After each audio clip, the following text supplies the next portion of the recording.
Salut, merci pour le meilleur. Sylvain Milon, pour ceux qui ne me connaissent pas, je suis sur Internet depuis les années 2000 en tant qu'infopreneur, donc vente d'e-book, vente de formation, et je me suis surtout pris une passion pour la création de services pour les webmasters, donc divers services dans le temps, et la plus connue, c'est la plateforme d'affiliation untpe.com pour vendre uniquement en affiliation des produits numériques, formation, e-book, coaching, etc. Tout ce qui peut se vendre en ligne.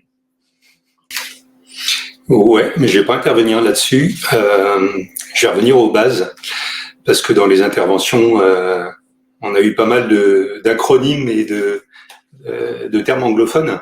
Le problème, c'est que quand on débute, en faisant ça, on a un petit peu de mal à suivre parce qu'il me semblait que les premières questions, alors après, pour ceux qui ont une petite expérience, évidemment, on arrive à suivre, entre autres, ce qu'a dit Yvan, mais quand on débute, j'ai l'impression on peut être un peu perdu parce qu'il y a des questions là qui reviennent. Oui. Sur, on veut acquérir des leads, qu'est-ce qu'on fait? Déjà, il faut une page de capture, il faut un autorépondeur, il faut un logiciel qui puisse permettre d'envoyer les leads derrière. Alors là, on est vraiment sur le basique, mais c'est quand même par ça qu'on doit commencer. Et où est-ce qu'on prend ces outils-là?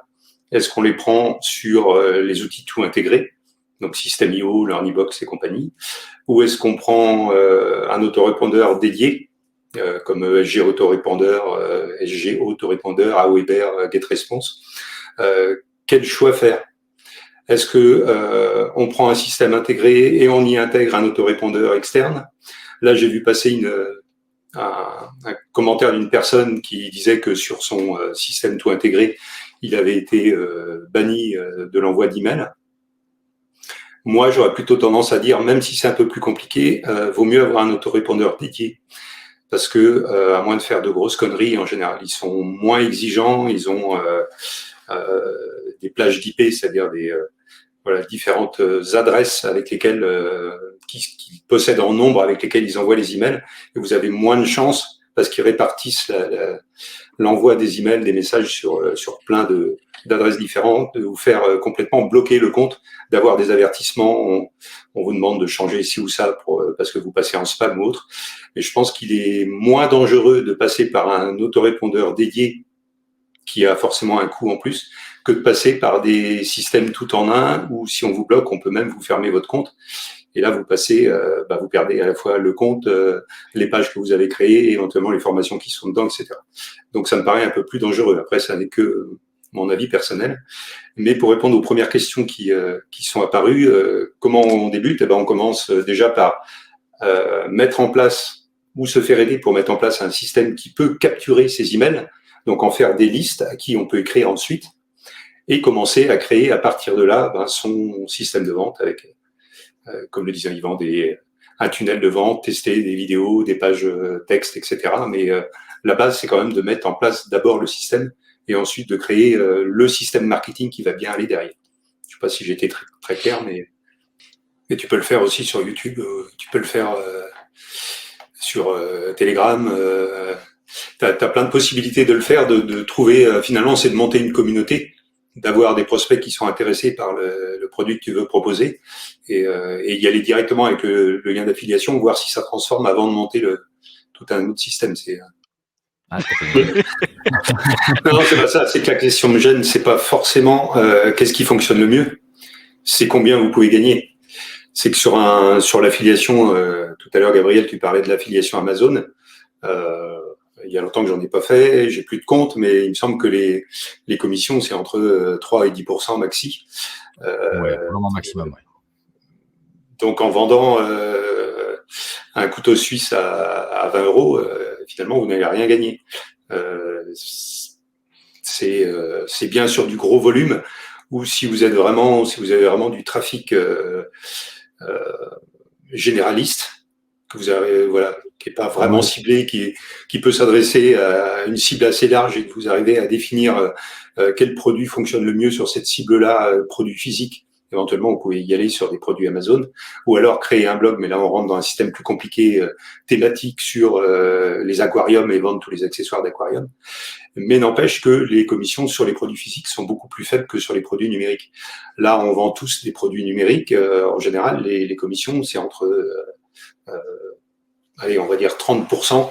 C'est rare de descendre en dessous de 30% de commission sur le prix hors taxe d'un produit numérique, et ça peut aller jusqu'à parfois 90% pour quelqu'un qui veut lancer un petit produit ou faire connaître son produit et donner le maximum aux affiliés pour qu'ils le diffusent. Donc c'est moins une question de qu'est-ce qui est le plus facile à vendre, mais combien vous voulez gagner. C'est-à-dire que sur deux produits, si vous vendez deux produits physiques ou deux produits numériques, il y a de grandes chances que vous gagnez pratiquement 50% ou 100 fois plus, ou 100% de plus. 100 fois plus, ça va être difficile, avec des produits numériques qu'avec des produits physiques. Je voulais revenir sur un petit truc, sur la question précédente, où on a débattu de comment diffuser des liens d'affiliation en organique sur les réseaux sociaux, etc. Il y a une erreur qui revient continuellement sur la pratique de l'affiliation par les débutants, c'est d'aller arroser tous les réseaux sociaux en postant directement ou les commentaires de blog, etc., des liens d'affiliation. C'est extrêmement négatif parce que premièrement, les plateformes d'affiliation au fil du temps se font bloquer complètement sur les réseaux. Donc c'est beaucoup plus difficile après pour vous de faire de l'affiliation. Même parfois, moi je vois sur un TPE des produits qui ont été énormément diffusés en lien direct sur certains réseaux. On va citer Facebook par exemple. Eh bien Facebook arrive à bloquer uniquement le lien d'affiliation de ce produit-là. Donc, en fait, en faisant ça, vous flinguez l'avenir d'un produit parce que vous le diffusez en masse sur les réseaux sociaux sans prendre de précautions. Tout à l'heure, on parlait de messages DM. En fait, ce sont des messages privés que vous pouvez envoyer aux gens, quels que soient les réseaux. Donc, vous les contactez, vous créez une communauté, vous mettez du contenu gratuit et ensuite, vous commencez à travailler vos prospects pour les emmener vers un lien d'affiliation et qu'ils achètent le produit.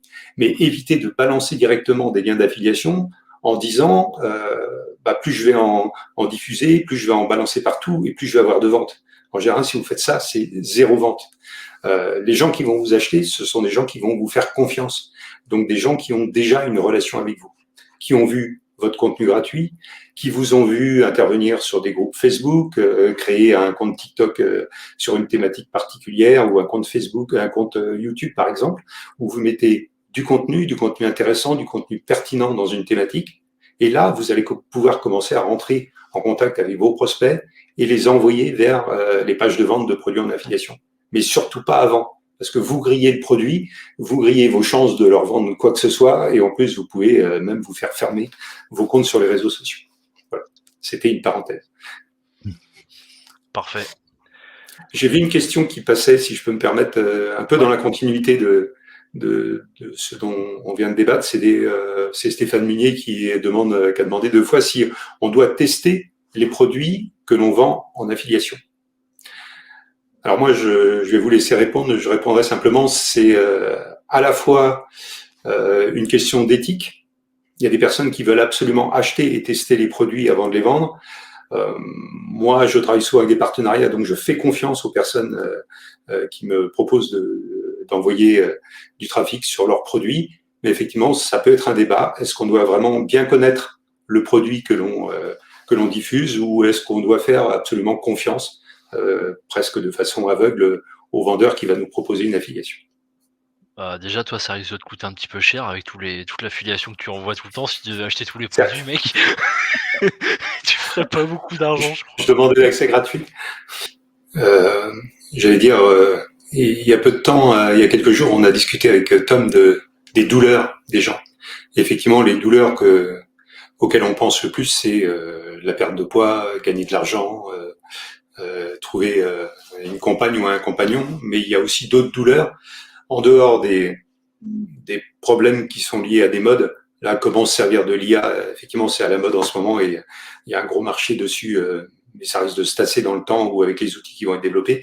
Mais recherchez une douleur, ou si vous êtes compétent dans quelque chose, ou si vous avez une expérience pour avoir arrêté de fumer avec telle ou telle méthode, vous allez être passionné et vous allez avoir beaucoup plus de facilité à vendre cette douleur-là, la résolution de cette douleur-là aux autres, que d'aller sur un produit sur lequel vous ne connaissez rien. Alors si je peux intervenir, j'ai une expérience récente sur les groupes Telegram que j'ai fait avec Roman, dit comme Friend Touch. Enfin, c'est plus cette marque-là, il l'a vendue à Michael, mais que vous connaissez tous, si vous le connaissez sous cette marque. Il s'est intéressé aux ads, aux publicités. Alors, je vais essayer de ne pas utiliser de termes anglophones, parce que tout à l'heure, on avait aussi VSL, Video Sell Letter. Ce sont les vidéos avec le texte qui défile et une voix off qui lit le texte. Pour ceux qui ne savent pas ce que c'est, voilà, c'est fait. Et donc, j'ai testé les publicités de Telegram. Alors, c'est assez complexe à mettre en place parce qu'il faut acheter des cryptos propres à des crypto-monnaies, une crypto-monnaie qui est propre à Telegram, la rapatrier sur le compte pour pouvoir ajouter des crédits à votre compte publicitaire Telegram. Donc, cette partie-là est un peu complexe.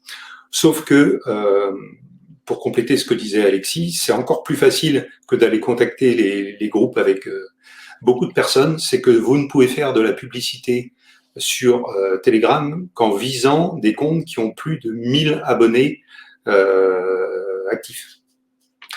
Et ce qui fait que si vous cherchez sur Google ou au travers avec différentes astuces sur Telegram, vous réussissez à trouver des comptes dans votre thématique.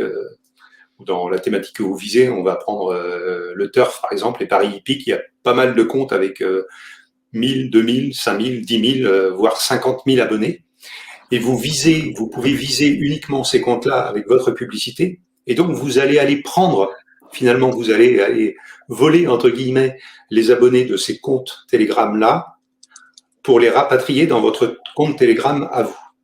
Parce que, dans votre groupe Telegram à vous. Parce que la seule façon de faire de la publicité sur Telegram, c'est d'aller faire de la publicité dans les groupes, enfin dans les canaux d'autres personnes, et de les inciter à venir s'inscrire dans votre propre canal. Et pour l'instant, les prix sont relativement ridicules. Ça peut aller de quelques centimes d'euros à 10, 15, 50 centimes d'euros par nouvel abonné. Donc moi, j'ai fait des tests, j'ai réussi à rapatrier dans un compte marketing et un compte paris sportif des centaines de personnes pour moins de 200 euros. Donc pour l'instant, voilà, si vous arrivez à bien mettre en place le processus, c'est relativement abordable.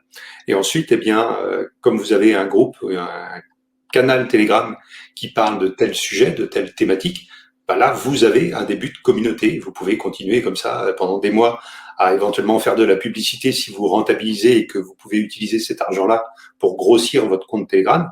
Et au bout d'un moment, vous allez avoir des milliers, voire plus d'abonnés sur une thématique en particulier dans votre compte Telegram, avec lesquels vous allez pouvoir, sur lesquels vous allez pouvoir diffuser des produits en affiliation ou créer votre propre produit pour leur vendre, etc. Donc là, il y a vraiment une opportunité avec les publicités Telegram en ce moment. Avant que les prix n'augmentent, parce que c'est, pour finir, c'est facturé au CPM, donc au coût par 1000. Et actuellement, les coûts par 1000 vues de votre publicité sont relativement faibles, mais c'est en train d'augmenter parce qu'il y a de plus en plus d'annonceurs. Et comme c'est aux enchères, les coûts sont en train d'augmenter. Donc si vous pouvez le faire, faut en profiter maintenant. C'est un système qui permet de prendre des vidéos sur YouTube sur une thématique. On va prendre l'élevage de chiens pour faire classique, ou le dressage de chiots plutôt. Et vous prenez une vidéo de quelqu'un d'autre sur YouTube, de n'importe qui, avec une vidéo qu'on peut partager, évidemment. Donc, il n'y a pas de problème de droit d'intégration. Et en dessous, sur la même page, vous pouvez mettre une publicité, donc un lien d'affiliation vers une formation sur le dressage de chiots et diffuser cette page-là. Donc, c'est pas directement une page de vente, c'est pas directement un lien d'affiliation et ça permet de passer au travers de certains filtres ou d'être diffusé sur Facebook. Et il y a toujours James pour poser une question que personne ne s'attend. La question de James, quelle est l'origine du nom VD55 ? Simplement, à un moment, je me suis amusé à acheter des noms de domaine courts. J'en ai quelques-uns, une espèce de prémonition. Parce que c'est maintenant strictement... c'est très difficile de trouver des noms de domaine de 4 lettres. J'en ai même de 3 lettres. Si vous cherchez, faut chercher pendant des heures pour en trouver. Alors celui-là, il est pas terrible parce qu'il veut rien dire, mais j'en ai d'autres qui sont un peu plus sympas. Et voilà, en fait, c'est juste une question de hasard. Celui-là était disponible. Je me suis dit, c'est court, c'est facile à retenir. Et comme le principe du système de ces pages vidéo, ce sont des liens courts. Donc comme Bitly, par exemple, si vous utilisez des systèmes pour raccourcir des liens de pages internet relativement longues pour les diffuser, bah là c'est la même chose mais pour des vidéos. Donc le nom de domaine devant avait besoin d'être court pour que le lien total reste court. Mais il y a un gros avantage à l'affiliation aussi si vous débutez, c'est que vous pouvez tester 30 produits différents dans 30 thématiques différentes. Si vous êtes obligé de créer et de monter votre propre produit, vous allez le faire une fois, deux fois. Si ça fonctionne pas, vous allez être dégoûté, vous allez aller chercher un job en intérim. Mais alors qu'avec l'affiliation, vous pouvez prendre un produit dans le dressage de chiots, dans l'amaigrissement, dans le make-money, enfin dans le comment faire de l'argent, comment créer son jardin sur sa terrasse. Et vous testez, vous voyez si ça correspond à l'audience que vous avez choisie ou à laquelle vous avez accès. Ça fonctionne pas. Et à un moment donné, vous allez trouver le bon accord entre l'audience que vous pouvez générer, auquel vous avez accès, ou que vous pouvez générer, et le produit qui va se vendre à cette audience-là. Et c'est l'affiliation, c'est une des seules façons de tester de façon pertinente, de faire des tests sur différentes thématiques et différents produits, parce que vous pouvez pas vous-même créer des tonnes de produits dans des tas de thèmes différents. Donc pour débuter, on va dire que c'est assez idéal, même si ensuite vous avez de beaux succès et vous allez créer votre propre produit pour gagner plus ou pour flatter votre ego, par exemple.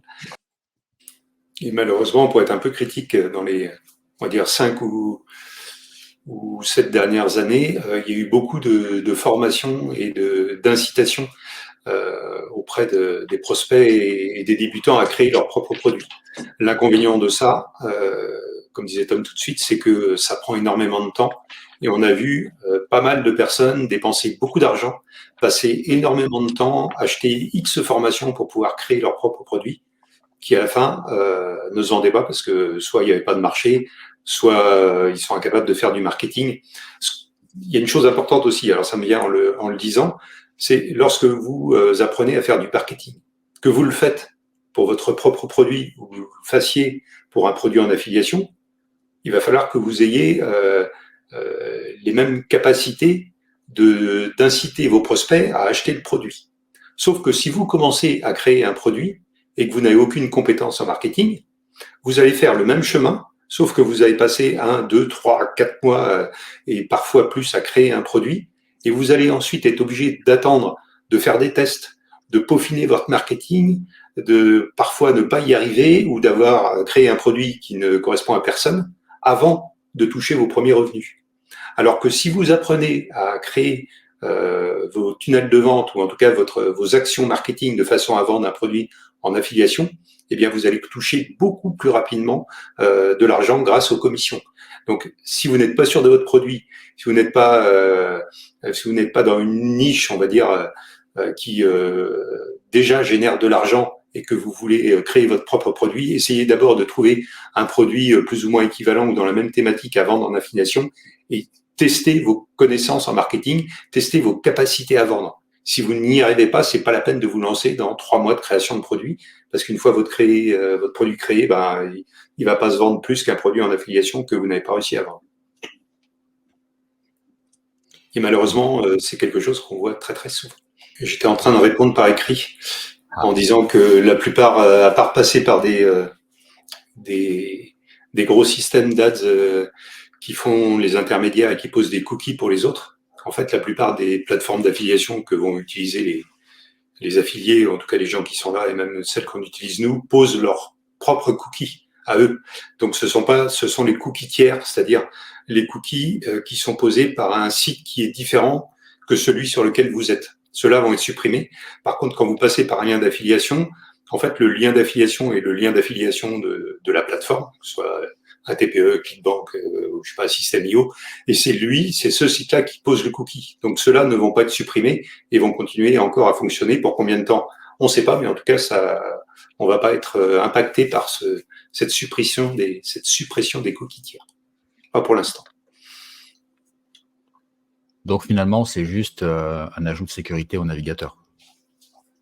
Oui, voilà, c'est pour après sécurité avec les cookies. Bon, moi je suis vent debout contre ça, mais cookies c'est juste un fichier texte, mais bon, ça c'est un autre problème, c'est un problème de lobbying, mais de Google, Facebook et compagnie. Mais oui, c'est ça, c'est à peu près ça. Ouais. C'est le propriétaire du site peut poser un cookie. Le propriétaire d'un autre site ne peut pas poser de cookie sur le site d'un tiers, en résumé. Okay. Ne pourra plus.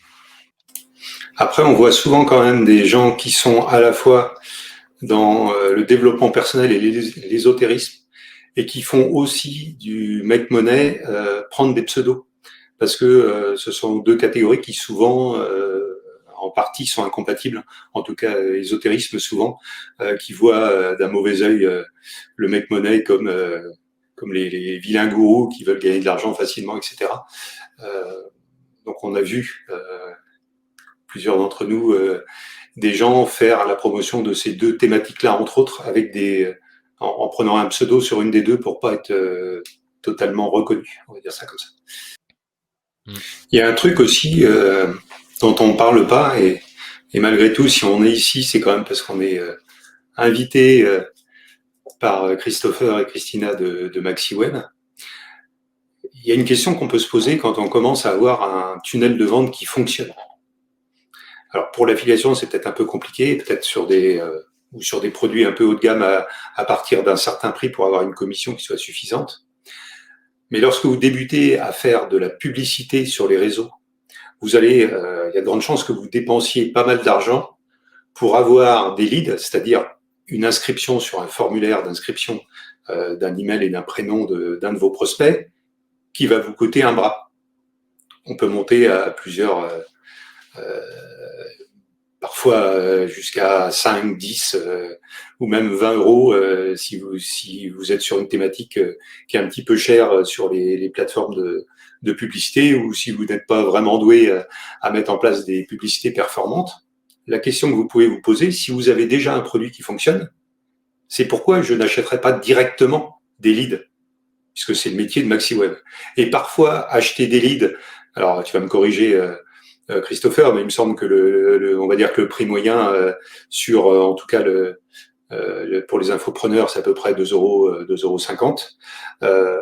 C'est souvent beaucoup moins cher et beaucoup plus qualifié d'aller acheter directement des leads qui vont rentrer, donc des adresses email qui vont rentrer dans votre liste de prospects, plutôt que d'essayer d'aller faire des publicités, de faire des tests, etc., qui risquent de vous coûter 2, 3 fois, 4 ou 10 fois plus cher que d'acheter directement le prospect à la source. Ouais. Christopher, tu as mis l'accent sur un point qu'on n'a pas abordé. Enfin, on a axé pratiquement toute la discussion sur les affiliés. Mais effectivement, oui. On peut aussi se placer de l'autre côté. C'est-à-dire que si vous êtes dans ce live et que vous avez des produits, il ne faut pas hésiter à aller sur des plateformes ou créer une offre d'affiliation de façon à avoir des gens qui vont aller vendre votre produit pour vous, et là, ça vous coûte rien. Enfin, ça vous coûte rien. Ça vous coûte la commission que vous allez verser à cette personne, mais vous n'allez pas avancer d'argent puisque c'est une fois que la vente sera réalisée que vous allez donner sa part de commission à votre affilié, et de toute façon, ce sont des ventes que vous n'auriez probablement jamais fait vous-même parce que les prospects de vos affiliés, il y a de grandes chances que vous ne les connaissiez pas vous-même. Donc, si vous avez un produit, si vous montez un produit, faut pas hésiter à aller le mettre en affiliation et le proposer à d'autres d'en faire la promotion. On va faire super simple. Alors, il n'y a pas besoin de filtre parce que quand on consulte le catalogue, en fait, on est sur, il y a plusieurs choix. Il y a les derniers produits arrivés. Alors, tout dépend de ce qu'on appelle produit chaud. Si ce sont les derniers produits inscrits, il suffit de faire les nouveaux produits dans la marketplace, dans le catalogue. Si ce sont les produits qui se vendent le plus, ils sont classés automatiquement dans chaque rubrique par les produits qui sont le plus vendus et qui sont les plus performants. Donc, il n'y a pas besoin de rajouter de filtres supplémentaires, il suffit de consulter les rubriques telles qu'elles sont. Et après, comme le précisait Gabriel tout à l'heure, vous pouvez faire attention, effectivement, parce qu'un produit, ça peut être trompeur. Vous pouvez avoir des produits sur toutes les plateformes et dans tous les domaines d'ailleurs, qui sont énormément vendus parce que l'affilié ou le vendeur est un très bon marketeur. Sauf que si vous voyez dans la fiche produit que les remboursements sont de 30%, le vendeur ou l'affilié a beau être excellent et savoir vendre le produit, n'empêche que c'est pas un bon produit derrière. Donc faites attention, effectivement, un des paramètres les plus importants, c'est le taux de remboursement. S'il reste raisonnable à faible, vous pouvez considérer que les gens sont satisfaits du produit qu'ils ont acheté et vous pouvez en faire, pour rejoindre les réflexions de Stéphane Munier tout à l'heure, en faire la promotion de façon tout à fait éthique. Donc, il n'y a rien de bien compliqué. Vous allez dans le marketplace, dans le catalogue, vous triez les produits sur la catégorie ou tous les produits dans une catégorie et vous avez les produits qui sont les plus performants et après, regardez en détail dans chaque fiche produit ce qui est indiqué. Il y a Vincent Delourmel aussi, qui habite pas loin de chez moi à Rennes, qui fait des formations sur la mémorisation, de très bonnes formations sur la mémorisation. Il est devenu spécialiste. Je ne sais pas s'il fait de l'affiliation, je suppose que oui dessus. Cherchez son nom, Vincent Delourmel. Vous allez sûrement trouver des offres. Et là, c'est vraiment lié aussi à l'apprentissage. Plus vous avez de capacité de mémorisation et plus vous pouvez apprendre. Donc voilà, ça s'adresse aux étudiants comme aux personnes âgées qui veulent conserver leur mémoire en bon état. Après, sur les plateformes, il faut se méfier un peu quand même, parce qu'il y a des très bons produits. J'aime bien comparer ça à une librairie. Vous sortez un super bon livre, mais vous vous appelez pas Madonna ou Sarkozy. Il va être mis dans le fond de la librairie, alors que les autres, les gens connus vont être dans la vitrine, même si leur livre est mauvais ou qu'ils l'ont pas écrit eux-mêmes, et il va se vendre. Et sur les plateformes, vous avez aussi des bons produits qui ont jamais été vendus parce que ni les affiliés ne l'ont pas vu et le vendeur a fait aucun effort pour le mettre en avant. Donc, c'est à peser